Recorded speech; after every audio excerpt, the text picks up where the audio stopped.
Okay, hey everyone, as a follow-up to my generator video, here is our home power intertie system breaker for the house and the generator here. Can't leave them on or off. They have to both be off for the generator, on for the house, that's utility, or utilities off, on for the generator. Got my voltage meter right here so we can check things.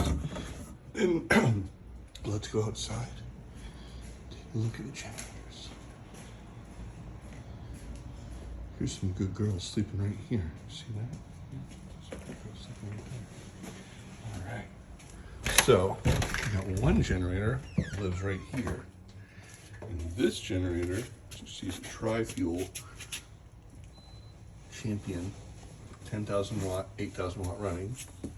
What I put on it is the spark plug type, how much oil it holds, and what type of oil to use. And I highly recommend that you do that.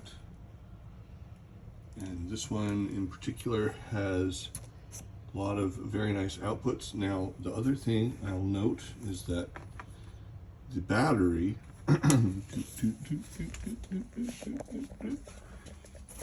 is connected to a battery tender, because the batteries will go dead if you don't have them on a battery tender, and that one is a very, in particular, good one to get.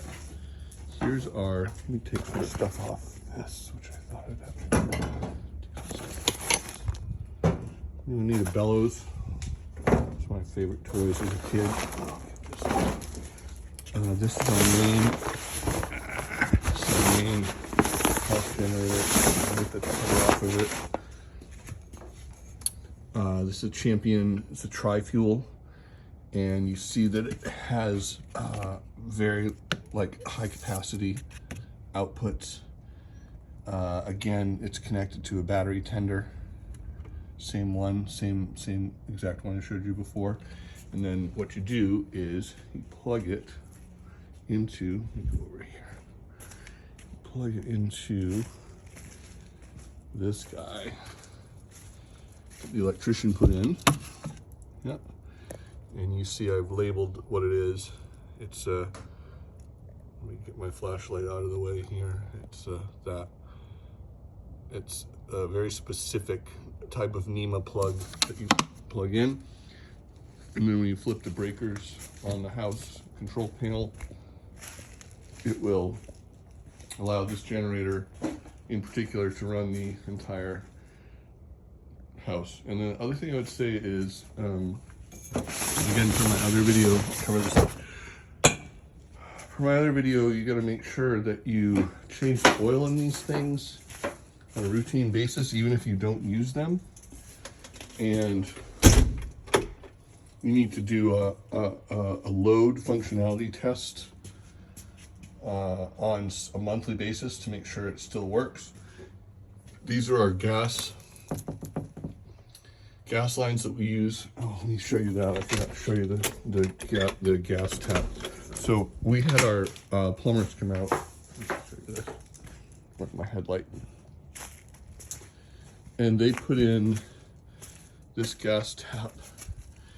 And so this one is on, goes to our grill. This one is off. It goes to that generator that I just told you about. And it's very early in the morning, so shh, don't wake everyone. But it's very important for you to run it on a monthly basis just to test it, to make sure everything's working as expected, maintain it as expected, where you change the oil and all that other fun stuff. Check the spark plug gap once a year, maybe change the spark plug once a year. And again, I wrote down on all of them what specific spark plugs were required and what oil was required and how much oil. Oh, and the other thing that is really super helpful, move this out of the way, is a giant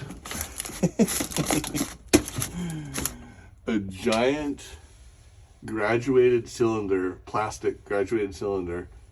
Here's the oil, right? But the graduated plastic cylinder and the funnel fits into the generator, so you can change the oil in the generator very easily. you just have to lift it up on some blocks. I just use a couple of concrete, the regular, you know, building blocks to lift it up on.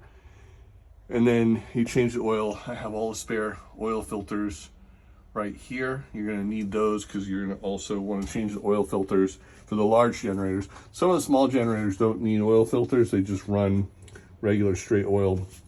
But anyway, having multiple backup generation power capability is a really good idea.